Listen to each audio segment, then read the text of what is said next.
Hello everyone, Seven Bart here, and welcome to another Top 10 list. With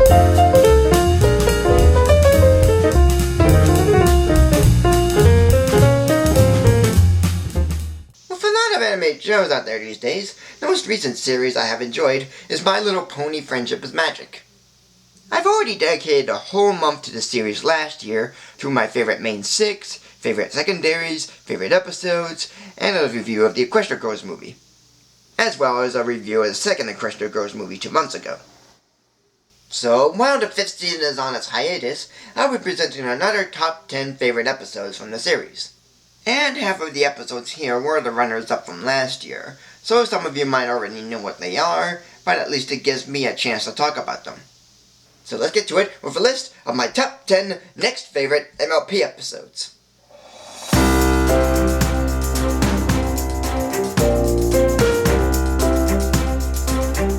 Number 10. The Cutie Mark Chronicles. Have you ever wondered how the main 6 got their cutie marks? Well, this episode does exactly answer that question, and it's a cute one.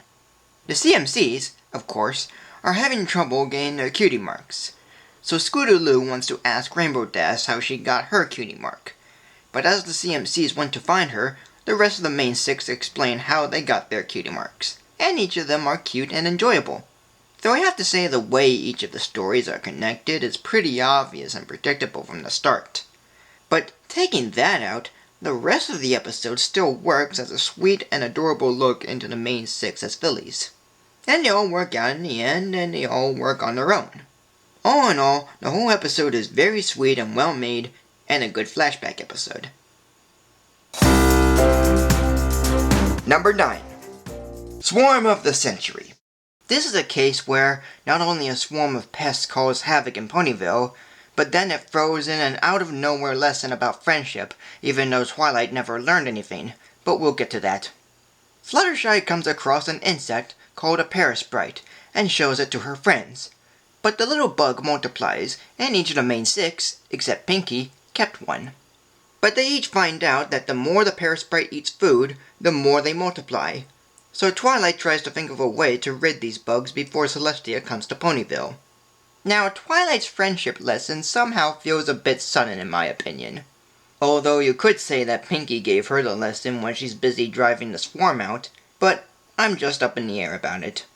And speaking of Pinkie, how did she know what parasprites were and how to rid them? I don't know if it's answered or not, but that's not a major issue. The fun of this episode is seeing the parasprites and what they are doing every time, presenting many visual gags and whatnot. It's an episode that shows these cute creatures causing havoc, and how every pony, even the main 6, adjusts to them. Number 8. The Best Night Ever. Ever since the Ticketmaster episode, the event called the Galloping Gala has been mentioned, and it's only in the last episode of the first season that we get a look at what it is. And it does pay off.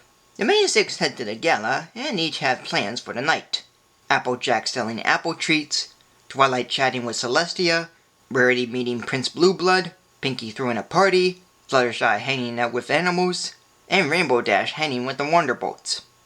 But it didn't turn out like they planned, which made them feel like it's the worst night ever. As the first one to show the gala, it's a good start for an episode. Seeing all these characters in their dresses is a real treat. Though why they always go without clothes except this one time is anybody's guess. It'd be like if the Berenstain Bears did the same thing. Seeing the main 6 having trouble getting their foot in the door is fun, though it could be sad. But at the end, Celestia had fun at the gala, and brought them over to bring some due to the gala being boring in the past. Though she is a bit too forgiving when it comes to the gala, in this episode and 4 seasons later. Yet, it's still a fun episode, and features the song at the gala, when the main 6 describe what they're going to do. So I do enjoy this one. Number 7. Hearts and Hooves Day. This is a nice little episode that's not only a Valentine's Day episode, but it also features a couple that I believe works. The CMCs are shocked to find that their teacher, Miss Cheerilee, doesn't have a special sun pony for Hearts and Hooves Day. So they bring in Big Mac to meet with Cheerilee, which didn't work out. Thus the CMCs make a love potion for Big Mac and Cheerilee to have, and it works. But it seems that the CMCs have made a love poison, which has Big Mac and Cheerilee love each other so much that they forget the outside world. So the CMCs try to find a way to keep them apart. I do find that Big Mac and Cheerilee are a good couple, more so than Big Mac and Fluttershy. I mean, where did that come from? Even though they both have different ways, I still feel like they both work, even when the ending has me wonder whether or not they're going to be together. And it's an episode that I would watch whenever Valentine's Day is around, and it also features a pretty fun song when the CMCs are searching for a date for Cheerilee before Hearts and Hooves Day is over. It's one episode that shows how forcing love cannot be good, but at least it shows the beginning of a beautiful relationship. Number 6. Dragon Shy. This one really shows the very timid nature of Fluttershy when facing a dragon, and it's quite cute and even good. When smoke begins emitting from a nearby mountain, Twilight states that the smoke came from a dragon who's sleeping within the mountain. So the main 6 go up the mountain to face the dragon, and bring Fluttershy to tell it to move someplace else. But Fluttershy is too nervous and timid to face a giant dragon. Seeing Fluttershy like this is at times funny, but it's very cute seeing her become this timid. Even in the presence of Rainbow Dash, who feels that she'll slow things down and wants to get rid of the dragon as soon as possible. And of course when Fluttershy refuses, the way the others handle it are very much how they are.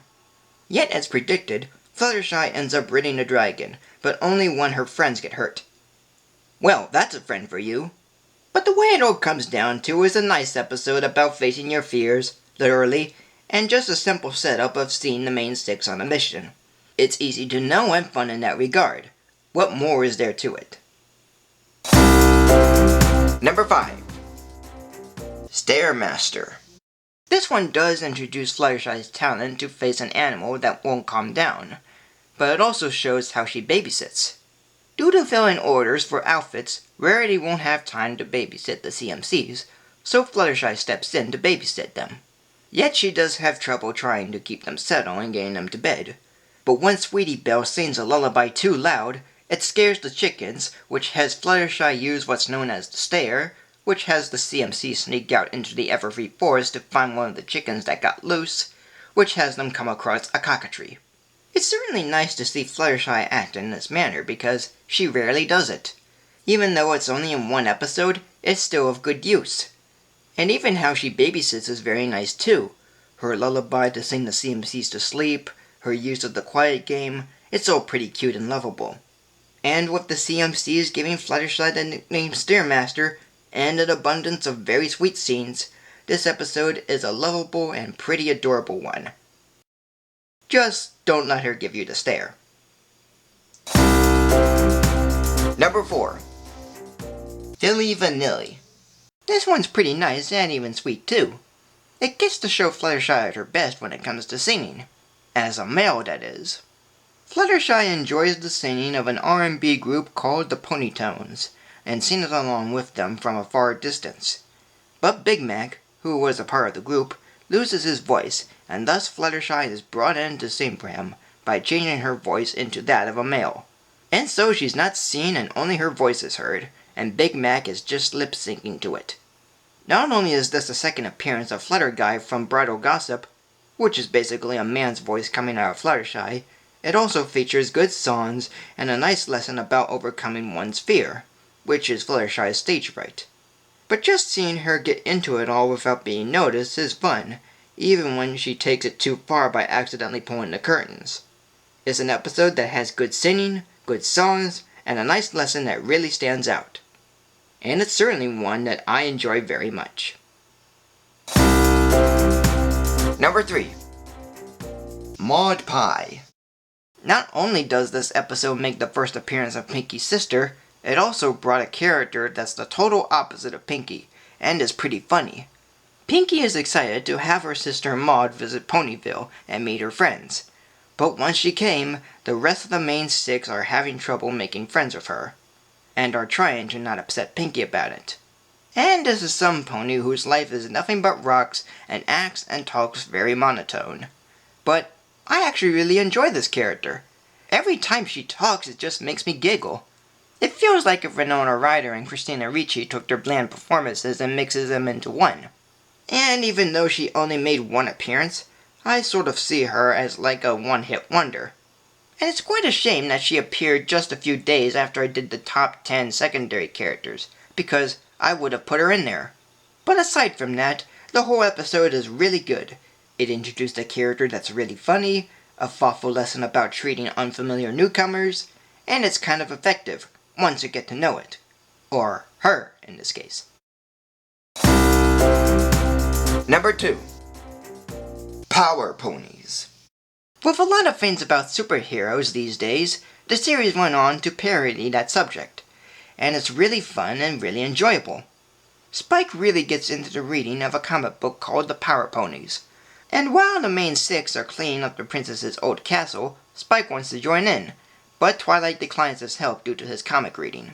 Soon Spike comes across a magic book, and by reading it, unleashes a spell that sends him and the main six into the comic book, where they become the Power Ponies. And thus, the only way to escape is by defeating a supervillain pony named the Maniac. Sure, there's a lesson Spike learns about being a part of a team even though he thinks he's useless, but his knowledge of the comic is what helped the main six escape. But it's seeing these characters as superheroes that made it all the worthwhile. Twilight is the Masked Matterhorn, Rarity is Radiance, Pinkie is Philly Second, Rainbow is Zap, Applejack is Mistress Marvelous, Fluttershy is Saddle Rager, and Spike is Humdrum. They all follow the same actions and same duties of other superheroes when comparing them, and each gets a laugh or giggle when knowing about them, although Fluttershy is the one that made me laugh. It's a really fun episode, and a very enjoyable take on the superheroes everyone knows. And my number 1 next favorite MLP episode is Slice of Life, the series' 100th episode of the 5th season. This is a very enjoyable episode, mainly because most of the secondary characters get their own little segment, and it's very much like the Simpson episode 22 Short Films About Springfield, which is a parody of the art house film 32 Short Films About Glenn Gould. And while that episode had homages to Pulp Fiction, there wasn't much of a flowing narrative between each of the segments, whereas in this episode it has. Cranky Doodle Donkey and Matilda are going to get married, but the invitations misprinted the date, so Matilda ends up rushing back and forth to get everything ready for today, while the main six start fighting a bugbear that's terrorizing Ponyville. Now, that's the bridging narrative, but the segments in between feature Dr. Hooves bowling, Bon Bon being a special agent when not told to Lyra, Octavia and Vinyl Scratch having a duet, Derpy Hooves wanting to go back in time to fix her mistake, and more.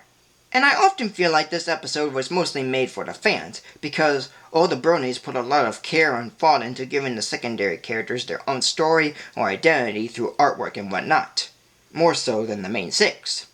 It's a really fun episode and a very nice look into what these characters are doing and even hearing their voices. And with all of this and more, Slice of Life has certainly become my next favorite MLP episode. And that is it. So thank you for joining me. Like, comment, subscribe, follow me on Facebook or Twitter, and tune in next week for a new video.